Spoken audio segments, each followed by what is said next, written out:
Sveiki, aš Whitemamba, šiandien jums parodysiu SAM serveriui.lt mini missions serverio vieną iš misijų, tai yra katafalko vogimas. Na, šiuo atveju būsiu vagis, kad galėčiau parodyti, kaip viskas vyksta.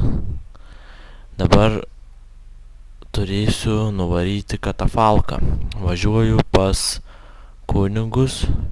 Šiuo atveju yra vienas žmogus, bet abejoju, ir jisai žaidžia, nes jis trūksta FK. Tai va, mes važiuojam. Čia turėtų mane šaudyti, žudyti, bet šiuo atveju nieks nežudo, tai aš pasiemu katafalką ir jį nuvarau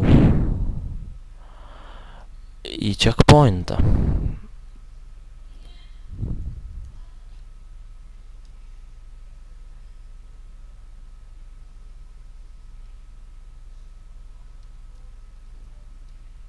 Tai va. Ir važiuoju. Šiaip misijos gana įdomios yra. Tikrai smagu žaisti šitam servere. Tai va. Na štai atvežiau katafalką ir misija įveikta.